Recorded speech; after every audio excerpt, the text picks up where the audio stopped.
Umat-umat Tuhan, sahabat Unclub Media, dimanapun Anda berada, kita bersyukur pada malam ini kita kembali boleh bertemu dalam rangkaian KKR Net yang diselenggarakan oleh Gereja Masih Advent ke-7 Jemaat Universitas Kelabat. Dan tema sepanjang pekan ini kita membahas God sends to preserve life. Sebelum kita lanjut, mari kita berdoa. Bapa di sorga, kami bersyukur untuk berkat Tuhan pada malam hari ini, malam kelima dalam rangkaian KKR Net, God sends to preserve life. Terima kasih Bapa, oleh karena Engkau telah mati di atas kayu salib, memberikan penebusan bagi kami manusia. Sehingga malam ini kami terima apa yang menjadi panggilan bagi kami untuk pergi dan kabarkan kabar keselamatan bagi banyak orang. Bapa di sorga, ketika kami akan membuka lembaran-lembaran suci firman-Mu saat ini, kuasa Roh Kudus-Mu bersama-sama dengan kami, dan firman ini boleh menjadi berkat bagi kami semua. Sembunyikan hamba-Mu di bawah kaki salib-Mu ya Tuhan, agar hamba boleh menjadi saluran berkat, dan dengan penuh kerendahan hati, firman ini boleh menjadi satu penuntun bagi mereka yang sementara mengambil keputusan untuk mengikut Tuhan. Berfirmanlah ya Allah, kami siap mendengar. Dalam nama Yesus kami sudah berdoa. Amin. Saudaraku yang kekasih, pada malam hari ini kita akan membahas satu topik yang berjudul God sends the Holy Spirit. Seperti malam-malam sebelumnya kita telah mengikuti akan satu kisah di dalam Alkitab. Seorang tokoh yang telah menunjukkan satu sikap integritas dan satu ketekunan di dalam menurut akan perintah-perintah Allah. Dalam suka duka kehidupan, dia tetap mengikuti Tuhan. Dan dia adalah Yusuf. Saudaraku yang kekasih dalam Tuhan kita Yesus Kristus, di dalam Kejadian pasal yang ke-37 sampai Kejadian pasalnya yang ke-50, kita telah mengetahui secara luas sehubungan dengan kisah dari Yusuf ini. Katakanlah dimulai dari Kejadian pasal yang ke-37, kita bisa melihat di ayat yang ke-13 bahwa Yusuf adalah seorang yang taat kepada orang tuanya. Ya, di ayat yang ke-13, lalu Israel berkata kepada Yusuf, "Bukankah saudara-saudaramu mengembalakan kambing domba dekat Sikhem? Marilah engkau kusuruh kepada mereka." Dan sahut Yusuf, "Iya, Bapa." Yusuf, dia bergegas, dia menuju ke Sikhem. Saudara, dari lembah Hebron menuju ke Sikhem itu jaraknya kurang lebih 100 kilometer. Pada saat itu belum ada Fortuner, belum ada Avanza, belum ada Pajero dan lain sebagainya. Yusuf, dia pergi ke Sikhem untuk bertemu dengan saudara-saudaranya. Namun, ketika dia tiba di Sikhem, dia tidak bertemu dengan saudara-saudaranya. Kemudian dia bertanya kepada orang-orang yang ada di sana, "Di manakah saudara-saudara saya?" Dan mereka katakan, "Mereka saat ini berada di Dotan." Saudara, dari Sikhem menuju ke Dotan itu kurang lebih 20 kilometer. Tetapi dengan penuh semangat dia tetap berjalan dan berjalan. Dan akhirnya dia tiba di Dotan. Kurang lebih mungkin 300 meter dia melihat kakak-kakaknya ada di sana. Satu keheranan dia lihat, kenapa mereka berkumpul? Ternyata kakak-kakaknya sementara membuli dia. Inilah si pemimpi sedang datang. Mari kita bunuh dia. Kita hilangkan jejaknya. Saudaraku yang kekasih di dalam Tuhan kita Yesus Kristus, Ellen G. White menuliskan di dalam Sejarah Para Nabi jilid 1 halaman 244 alinea yang kedua. Apabila ia melihat saudagar-saudagar itu, satu hal yang amat mengerikan terbayang dalam pikirannya. Saat mana Yusuf mereka masukkan ke dalam sebuah sumur, kemudian dia diangkat kembali, dan akhirnya dia dijual ya kepada saudagar-saudagar yang ada pada saat itu, orang-orang Midian. ada satu hal yang muncul di dalam kehidupan Yusuf. Menjadi seorang budak adalah satu nasib yang lebih ditakuti daripada kematian pada saat itu. Dia sudah bisa bayangkan, dia seorang anak yang dikasihi oleh ayahnya. Dia diberikan jubah yang maha indah. Dia mendapatkan perlakuan istimewa dari ayahnya. Dan saat ini dia akan dijual untuk menjadi seorang budak. Ini adalah satu hal yang sangat mengkhawatirkan kehidupannya, menggelisahkan hatinya. Tetapi dia harus lalui hal tersebut. Saudaraku yang kekasih, di dalam kegentarannya itu ia membujuk saudara-saudaranya itu satu demi satu. Dia datang kepada Simeon, dia datang kepada Ruben, tetapi semua saudara adalah satu kesia-siaan. Dan kita tahu bersama, Yusuf pun dijual dengan harga 20 shikal perak. Saudara, satu shikal itu adalah 11,4 gram. Kalau 20 shikal itu adalah 228 gram. Saya coba cari di internet berapa kira-kira harga perak saat ini, ya. Itu berharga 9.800. Kalau dikalikan 228 gram, maka totalnya adalah 2.234.000, ya, 400. Dan apabila itu dibagi kepada 10 orang, maka masing-masing kakak-kakak dari Yusuf akan mendapatkan 223.440 rupiah. Saudaraku yang kekasih, itulah harga, ya, dari adik mereka. Yusuf dijual. Dan di dalam tulisan Ellen G. White, pada posisi itu Yusuf berada pada titik terendah dalam kehidupannya. Tetapi dia tidak, saudara, menangisi akan apa yang dia alami. Dia tidak gentar dengan apa yang telah terjadi, ya. Akhirnya dia pun pergi pada saat itu. Dari orang-orang Midian kemudian di ayatnya yang ke-1 Kejadian 39, adapun Yusuf telah dibawa ke Mesir. Dan Potifar seorang Mesir, pegawai istana Firaun, kepala pengawal raja, membeli dia dari tangan orang Ismail yang telah membawa dia ke situ. Terjadi satu hal yang luar biasa, saudara. Dijual kepada orang-orang Ismail. Orang Ismail jual lagi kepada Potifar pada saat itu. Human trafficking yang pertama terjadi di dalam Alkitab, itu terjadi kepada seorang yang bernama Yusuf.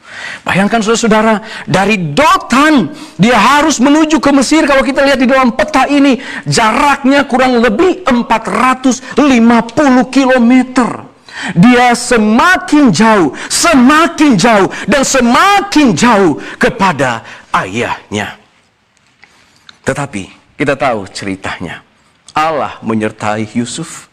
Ketika di rumah Potifar, dia mendapatkan tantangan lewat istri Potifar. Dia menang. Dia dimasukkan dalam penjara, tapi dia terus menang. Dan akhirnya dia menjadi orang kedua di Mesir pada saat itu. Saudaraku yang kekasih, di dalam Kejadian pasalnya yang ke-42 sampai Kejadian pasalnya yang ke-45, berbicara tentang bagaimana Yusuf yang rindu untuk menunjukkan kasih karunia dan berkat kepada saudara-saudara yang pada saat itu belum bisa mereka dapatkan. Mengapa, saudara-saudara? Ada satu hal yang menjadi ujian dari Yusuf kepada saudara-saudaranya, ya. Saat mana dia membawa saudara-saudaranya kepada satu titik, yaitu mereka harus mengakui dosa yang mereka telah lakukan. Ada pengakuan di sana. Sebagai fakta, saudara-saudara, selain mereka telah menyakiti hatinya, yang juga mereka menentang Allah. Bahkan dosa yang mereka sembunyikan sehingga mereka berdosa kepada ayah mereka. Kita lihat secara ringkas di dalam Kejadian 42, saudara-saudara. Yusuf melihat kakak-kakaknya. Ketika saudara-saudara Yusuf datang, kepadanya lah mereka menghadap dan sujud dengan mukanya sampai ke tanah. Semua kakak-kakak dari Yusuf yang datang, mereka sujud kepadanya dan mereka sujud dengan muka sampai ke tanah. Itu adalah bagian yang pertama. Di ayat yang ke-6, di ayat 11. Terjadi percakapan lagi. Mereka katakan, kami ini sekalian anak-anak dari satu ayah. Yusuf katakan, tidak, kamu adalah memata-matai kami di sini. Yusuf sudah tahu, saudara-saudara. Mereka katakan, kami ini orang jujur. Yusuf katakan, oh, luar biasa. Hamba-hambamu ini bukanlah pengintai. Di ayat yang ke-13. Hamba-hambamu ini 12 orang. Kami bersaudara. Anak dari satu ayah di tanah Kanaan. Tetapi yang bungsu sekarang ada pada ayah kami. Dan ini yang ditunggu-tunggu oleh Yusuf. Mereka berkata, seorang sudah tidak ada lagi. Yusuf yang ada pada saat itu, di dalam hatinya berkecamuk, saudara-saudara. Saat itu emosinya akan segera pecah. Yang sebenarnya dia sudah tahu ini adalah saudara-saudara kandungnya. Tetapi kisah ini terus berlanjut, saudara-saudara. Di ayat 19, jika kamu orang jujur, Yusuf, ini adalah merupakan ujian terakhir. Biarkanlah dari kamu bersaudara tinggal seorang terkurung dalam rumah tahanan. Tetapi pergilah kamu, bawalah gandum untuk meredakan lapar seisi rumahmu. Di ayat yang ke-20, tetapi saudaramu yang bungsu itu haruslah kamu bawa kepadaku, supaya perkataanmu itu ternyata benar, dan kamu jangan mati. Demikianlah diperbuat mereka. Saudaraku yang kekasih, Ellen G. White menuliskan bahwa mereka pada saat itu akhirnya bersama-sama dengan Yusuf selama 3 hari 3 malam. Dan akhirnya mereka pun disuruh Yusuf untuk kembali, untuk menjemput adiknya bersama dengan ayahnya. Ayat 21, mereka berkata seorang kepada yang lain, betul-betullah kita menanggung akibat dosa kita. Ya, didengar oleh Yusuf, ya. Betul-betullah kita menanggung akibat dosa terhadap adik kita itu. Bukankah kita melihat bagaimana sesak hatinya? Mereka mulai menggambarkan saat mana Yusuf mereka buang ke sumur, diangkat, kemudian dijual kepada orang Ismail. Mereka sendiri saat ini ada satu pengakuan, ya. Bukankah kita melihat bagaimana sesak hatinya ketika ia memohon belas kasihan kepada kita, tetapi kita tidak mendengarkan permohonannya. Itulah sebabnya kesesakan ini menimpa kita. Mereka mulai menyadari apa yang mereka telah lakukan beberapa waktu yang lalu saat ini terjadi kepada mereka. Kita lihat Sejarah para Nabi 244, alinea yang kedua. Di dalam kegentarannya itu ia membujuk saudaranya satu demi satu. Tetapi mereka apa? Tidak mengindahkan dia. Kita lihat di dalam kisah ini, saudara-saudara. Kejadian 42 ayat 22. Maka Yusuf mengundurkan diri dari mereka. Lalu dia menangis. Dia menangis. Dalam tangisan itu, saudara-saudara, bukan karena dia telah bertemu dengan orang-orang yang sudah menjual dia, membuli dia, melakukan perlakuan kasar kepadanya. Tetapi oleh karena dia melihat dari kakak-kakaknya ini sudah ada perubahan dan pertobatan dalam kehidupan mereka. Dia ambil Simeon dari antara mereka, lalu yang lain disuruh dibelunggu di depan apa? Lalu disuruh dibelunggu di depan mata mereka. Saya coba cari di dalam Bible Commentary jilid 1 halaman 453. Kenapa harus Simeon? Ya. Di sini dituliskan, Joseph passing by Reuben who had been comparatively guiltless. Joseph selected Simon, the chief instigator of the cruel treatment he received. Saudaraku yang kekasih, Yusuf melewati Reuben. Mengapa?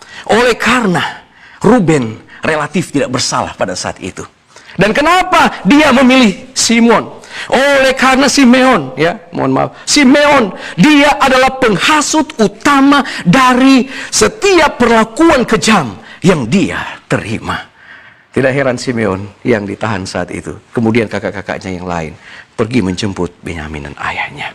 Saudaraku yang kekasih, Sejarah para Nabi, jilid 1 halaman 260 ayat yang alinea pertama mengatakan, selama masa terpisahnya Yusuf dari saudara-saudaranya, tabiat anak-anak Yakub ini telah berubah.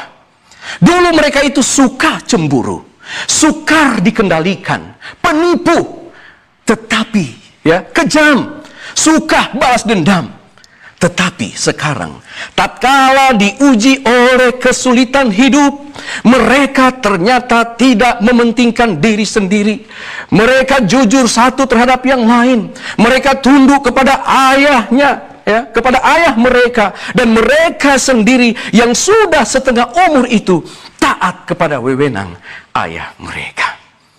Satu hal yang saya mau katakan, saudara-saudara dari Yusuf pada saat itu, mereka telah mengalami satu hal yang kita sebut adalah pertobatan.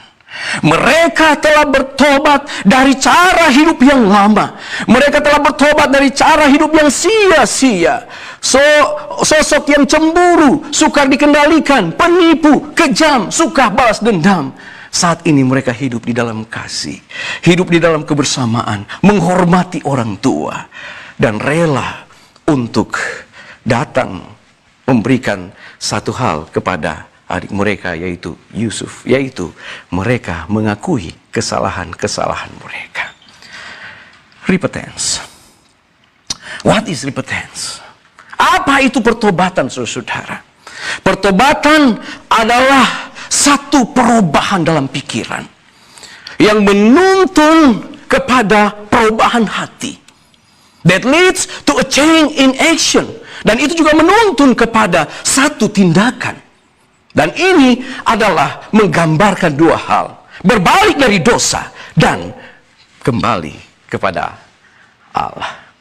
Saudaraku yang kekasih dalam Tuhan kita Yesus Kristus, pertobatan, ya, secara umum menjadi awal dari kehidupan Kristiani. Saat mana kita bertobat, kita datang kepada Tuhan, datang kepada Yesus. Itu adalah awal dari perubahan kehidupan kita. Sebagaimana yang dilakukan oleh kakak-kakak Yusuf saat mana mereka pergi ke Mesir. Di dalam Kisah pasalnya yang kedua, ayat 14 sampai 40. Di sana ada satu cerita tentang hari Pentakosta. Apa yang terjadi, saudara-saudara?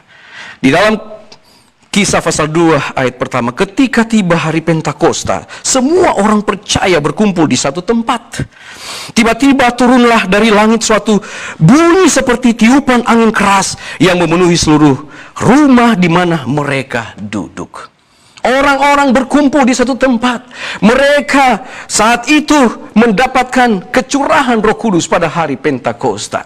Dan pada saat itu, Rasul yang bernama Petrus, dia berkhotbah, saudara-saudara, bersama dengan rasul-rasul yang lain. Ya, ada kurang lebih 4 hal. Dia katakan, aku akan mencurahkan rohku kepada manusia.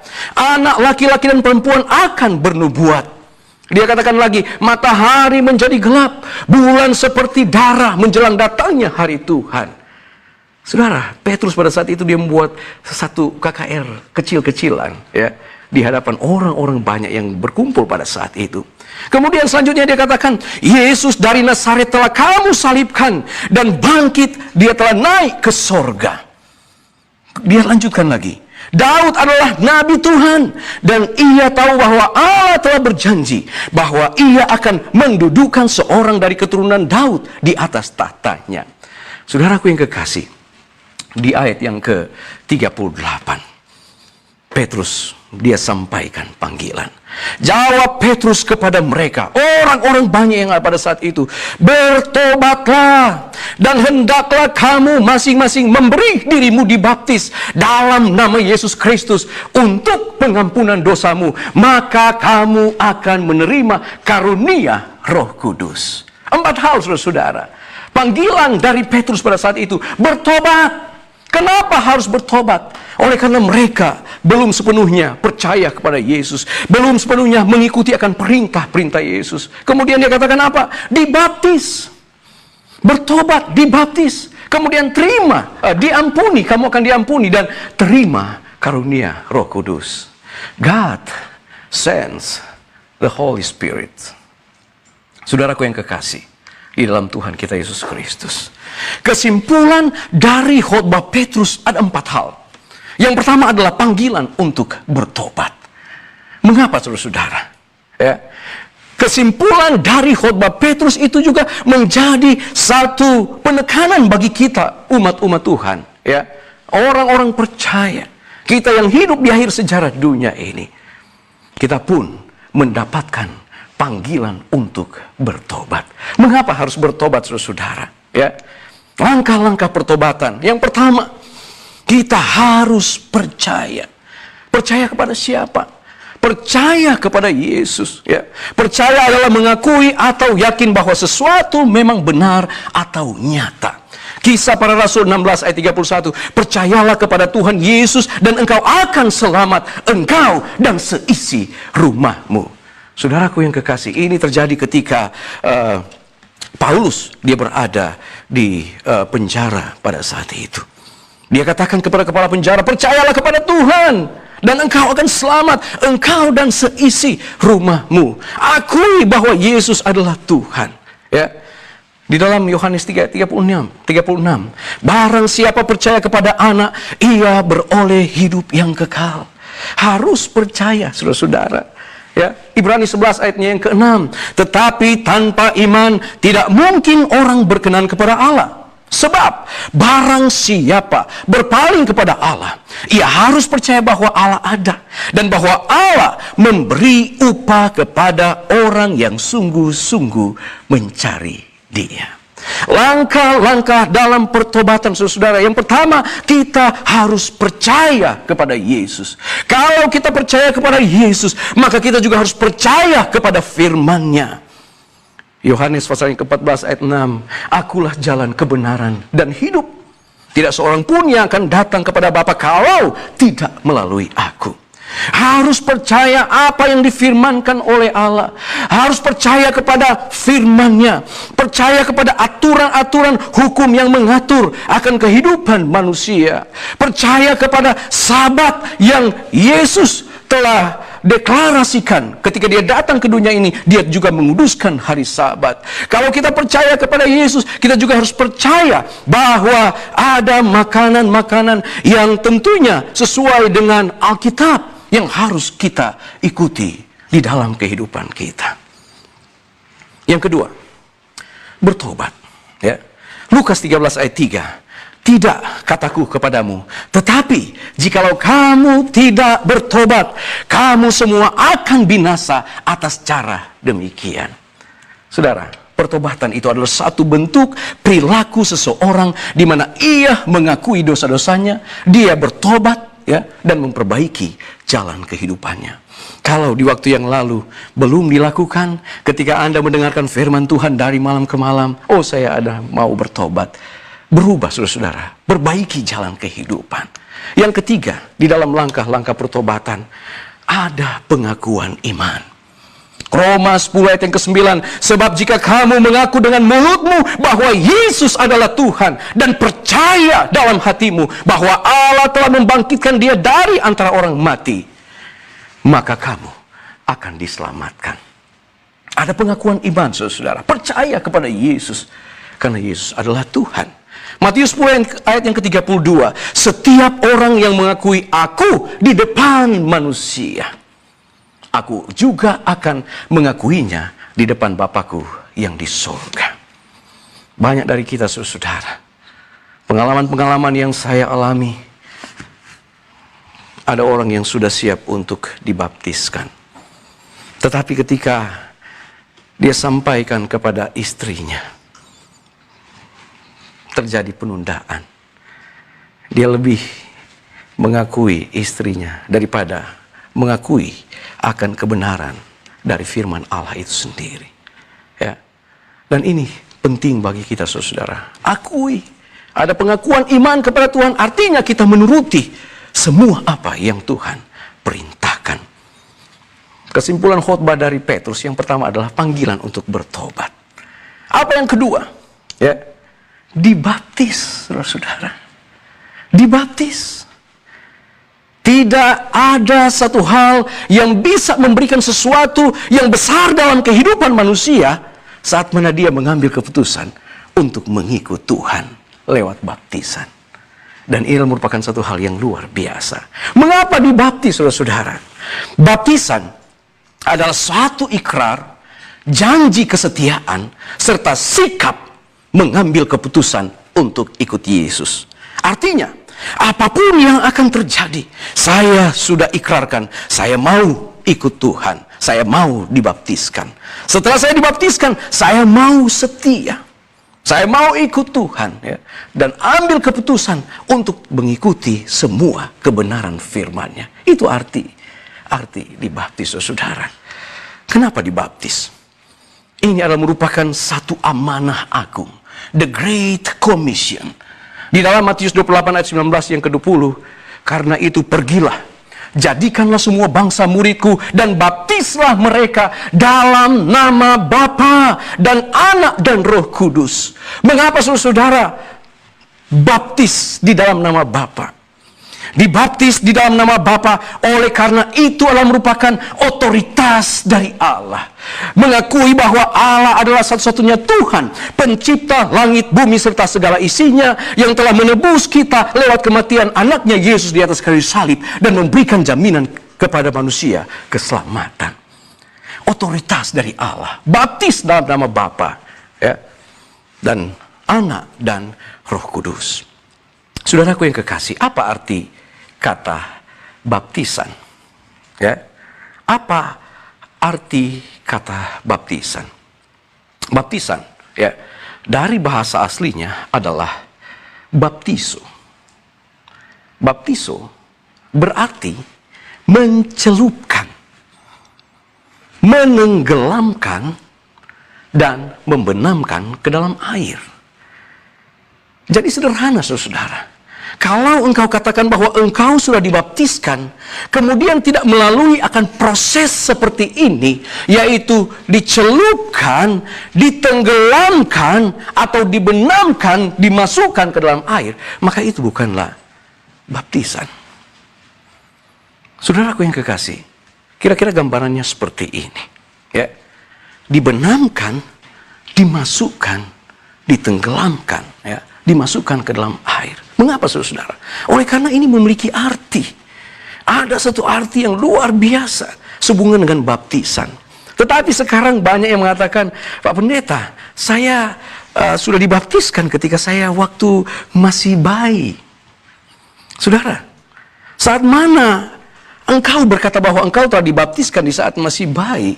Ya, kira-kira dalam bentuk seperti apa? Ya, oh saya percik, Pak Pendeta. Itu tidak mendasari akan kata baptisan yang sebenarnya. Oleh karena kalau kita lihat saudara-saudara, ya, bahwa baptisan itu, ya, adalah baptiso, dimasukkan, dibenamkan, ya, ditenggelamkan di dalam air, dimasukkan. Kalau dipercik itu bukan baptiso. Itu adalah rantiso, atau dalam bahasa Inggrisnya adalah to sprinkle, ya, memercik. Dan itu tidak sesuai dengan apa yang firman Tuhan katakan. Saya mau katakan saudara, tidak sesuai dengan apa yang Alkitab katakan. Tetapi kenapa terjadi ada baptisan percik? Pada tahun 1311, ya, pada rapat Dewan Gereja di Ravenna, ketika itulah percikan dan siraman air diterima secara resmi dan dianggap sebagai upacara baptisan. Dianggap. Aturan-aturan yang dibuat oleh manusia, yang tidak memiliki dasar dari firman Allah, menjadi satu hal yang banyak diikuti sekarang ini. Saudara, mari kita lihat. Seperti saya katakan tadi, apa arti dari baptisan? Ya, dibenamkan, dimasukkan dalam air. Dalam Roma 6 ayatnya yang ketiga, firman Tuhan berkata, atau tidak tahukah kamu bahwa kita semua yang telah dibaptis dalam Kristus telah dibaptis dalam kematiannya. Ini adalah merupakan satu gambarannya, saudara-saudara. Sehingga di ayat yang keempat di sana dikatakan, dengan demikian kita telah dikuburkan bersama-sama dengan Dia oleh baptisan dalam kematian. Bagaimana saudara kalau kita hanya dipercik? Ya, tidak menggambarkan seperti apa yang disampaikan di dalam Roma 6 ayat 3 dan 4 ini.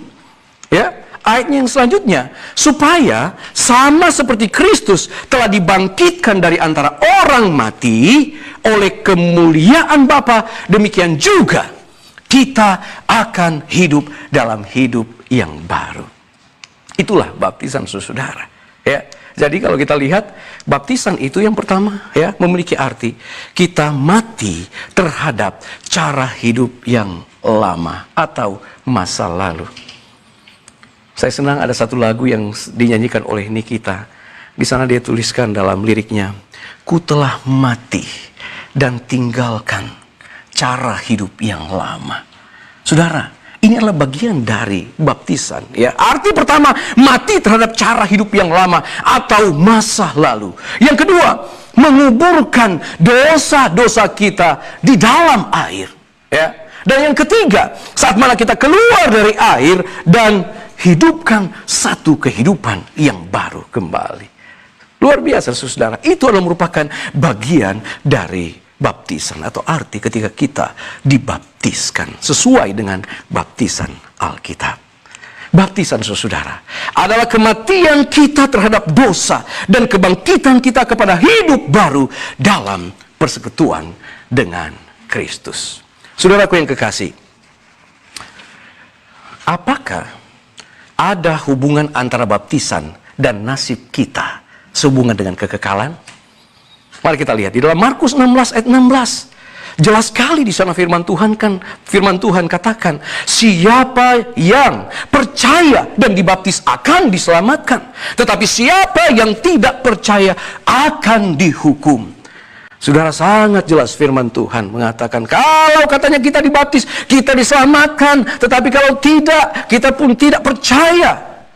Tidak percaya kepada Yesus. Tidak percaya kepada semua aturan-aturan, ajaran-ajaran firman-Nya, maka kita akan dihukum. Di dalam 1 Petrus 3 ayatnya yang ke-21, juga kamu sekarang diselamatkan oleh kuasanya, yaitu baptisan. Maksudnya bukan untuk membersihkan kenajisan jasmani, melainkan untuk memohonkan hati nurani yang baik kepada Allah oleh kebangkitan Yesus Kristus. Luar biasa, saudara. Tetapi saya mau katakan, bukan berarti saudara, ketika kita sudah dibaptiskan, maka kita sudah sempurna. Bukan berarti ketika kita sudah dibaptiskan, oh kita sudah hidup sempurna. Saudaraku yang kekasih, itu mengartikan bahwa Anda telah diikrarkan dan Anda telah mengambil sikap berjanji melakukan semua perintah Yesus. Selain meninggalkan cara hidup yang lama, Anda hidup dalam kehidupan yang baru, artinya Anda telah berikrar untuk melakukan semua perintah Yesus. Itu adalah bagian yang kedua dari khotbah Petrus, saudara-saudara. Pertama adalah panggilan bertobat, yang kedua adalah dibaptis. Yang ketiga apa, saudara-saudara?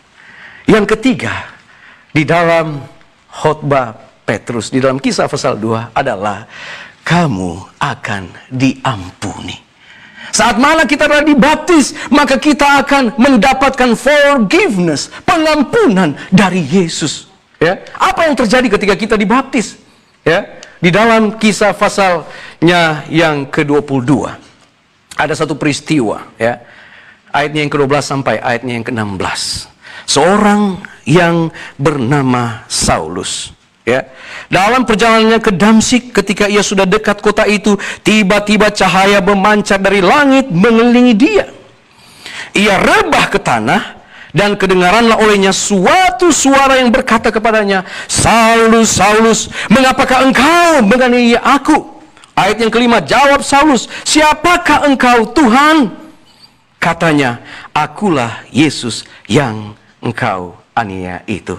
Saudaraku yang kekasih, di ayat yang selanjutnya dikatakan, di situ ada seorang yang bernama Ananias. Seorang saleh yang menurut hukum Taurat dan terkenal baik di antara semua orang Yahudi yang ada di situ. Saudaraku yang kekasih, apa yang dilakukan? Ia datang, dia berdiri di dekatku dan berkata, Saulus, Saulus, saudaraku, bukalah matamu dan melihatlah. Dan seketika itu juga aku melihat kembali dan menatap dia. Lalu katanya, Allah nenek moyang kita telah menetapkan engkau untuk mengetahui kehendaknya, untuk melihat yang benar, dan untuk mendengar suara yang keluar dari mulutnya. Sebab engkau harus menjadi saksinya terhadap semua orang tentang apa yang kau lihat dan yang telah kau dengar. Dan sekarang kita lihat, mengapa engkau masih ragu-ragu? Bangunlah, berilah dirimu dibaptis, dan dosa-dosamu disucikan sambil berseru kepada nama Tuhan. Kisah 22 ayat 12 sampai 16, saudara. Ini memberikan gambaran bagaimana seorang yang bernama Saulus, dia adalah seorang pembunuh umat Tuhan, tetapi di dalam pertobatannya, saudara-saudara, saat mana dia dibaptis, dosa-dosanya diampuni. Ya. Ketika kita bertobat, kita dibaptis, dosa-dosa kita diampuni. Kisah pasal yang kedua ayat 38, jawab Petrus kepada mereka, bertobatlah dan hendaklah kamu masing-masing memberi dirimu dibaptis dalam nama Yesus Kristus untuk pengampunan dosamu. Luar biasa, saudara. Ketika katanya kita telah mengalami satu pertobatan, ketika kita telah dibaptis, maka sesudah itu kita akan mendapat pengampunan dari Tuhan.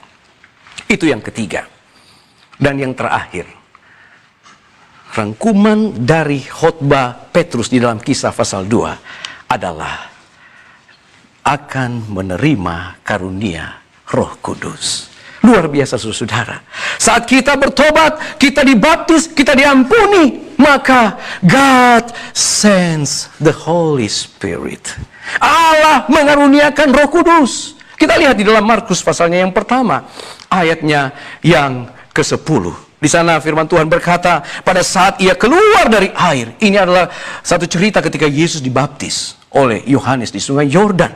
Pada saat ia keluar dari air, ia melihat langit terkoyak dan roh seperti burung merpati turun ke atasnya. God sends the Holy Spirit. Di dalam Kisah pasal yang kedua ayat 38, jawab Petrus kepada mereka, bertobatlah dan hendaklah kamu masing-masing memberi dirimu dibaptis dalam nama Yesus Kristus, maka kamu akan menerima karunia Roh Kudus. Luar biasa, saudara. Saat mana kita bergabung dengan umat-umat Tuhan, kita menerima Kristus, kita dibaptiskan, kita diampuni, kita mendapatkan karunia Roh Kudus. Di dalam Kisah pasal 2 ayat 41, saudara, orang-orang yang menerima perkataannya itu memberi diri dibaptis, dan pada hari itu jumlah mereka bertambah kira-kira 3.000 jiwa. Artinya, saudara, saat mana Anda telah mengambil keputusan untuk dibaptiskan, Anda akan menjadi bagian dari umat-umat Allah. Luar biasa, saudara-saudara. Kita kembali kepada cerita tentang Yusuf. Saat mana Yusuf memerintah di Mesir atas saudara-saudaranya. Saat itu ketika Yusuf dia menunggu pengakuan dan pertobatan saudara-saudaranya. Kemudian dia memberikan pengampunan kepada mereka. Dia memberkati mereka dengan semua berkat yang telah ia miliki selama ia di Mesir. Bahkan saat mana dia telah memberikan satu hubungan yang baik dengan saudara-saudaranya pada saat itu. Tema kita sepanjang pekan ini dalam KKR ini. Tetapi sekarang, janganlah bersusah hati dan janganlah menyesali diri, karena kamu menjual aku ke sini. Sebab untuk memelihara kehidupanlah Allah menyuruh aku mendahului kamu. Saudaraku yang kekasih di dalam Tuhan kita Yesus Kristus, kita dalam pengembaraan di dunia ini, sementara dalam perjalanan menuju ke surga. Saat ini kita pun sementara ditunggu oleh Yesus Kristus. Dia merindukan agar kita datang di dalam pengakuan dan pertobatan kepadanya. Saudara-saudara, Yesus rindu agar kita ambil keputusan untuk mengikut Dia lewat baptisan sesuai dengan apa yang Dia teladankan. Di dalam Galatia 1 ayat yang ke-10, Rasul Paulus berkata, jadi bagaimana sekarang? Adakah ku cari kesukaan manusia atau kesukaan Allah? Adakah ku coba berkenan kepada manusia? Sekiranya aku masih mau mencoba berkenan kepada manusia, maka aku bukanlah hamba Kristus. Kalau kita masih dipengaruhi oleh orang lain, saat mana kita mau mengambil keputusan, kemudian kita melewatkan panggilan Tuhan pada malam ini untuk bertobat, menerima Yesus dan dibaptiskan, saudara, kita tidak akan berkenan kepada Allah. Ayat yang terakhir di dalam khotbah saya pada malam ini, ketika Yesus bercakap-cakap dengan Nikodemus pada saat itu, ada 3 hal yang Yesus sampaikan kepada Nikodemus, dan ini tentunya penting kalau itu Yesus katakan. Di dalam Yohanes 3 ayat yang ketiga, Yesus menjawab, katanya, aku berkata kepadamu, sesungguhnya jika seorang tidak dilahirkan kembali, ia tidak dapat melihat kerajaan Allah. Yang pertama, saudara-saudara, kalau katanya kita tidak dilahirkan kembali, kita tidak dapat melihat kerajaan Allah. Yang kedua apa, saudara-saudara? Ketika katanya, jawab Yesus, aku berkata kepadamu, sesungguhnya jika seorang tidak dilahirkan dari air dan roh, ia tidak dapat masuk dalam kerajaan Allah. Yang pertama, saudara-saudara, ya, kita tidak akan kita tidak dapat melihat kerajaan Allah. Yang kedua, kita tidak dapat masuk ke dalam kerajaan Allah. Yang ketiga, saudara-saudara, di dalam Yohanes 3 ayat yang ke-7, janganlah engkau heran, karena aku berkata kepadamu, kamu harus dilahirkan kembali. Luar biasa, saudara-saudara, bahwa ketika kita datang kepada Tuhan, kita menjadikan Yesus yang pertama dan terutama dalam kehidupan kita. Kita mengalami pertobatan, dan kita mau untuk mengambil keputusan untuk dibaptiskan. Maka kita mendapat jaminan, kita akan melihat kerajaan Allah. Kalau itu yang menjadi keputusan Anda, tentunya pada malam ini saya mau katakan, terimalah panggilannya, ikutlah semua perintahnya, termasuk komitmen Anda untuk mengikut Tuhan lewat baptisan yang kudus. Tuhan Yesus memberkati kita pada malam ini. Saya dalam nama Yesus. Amin.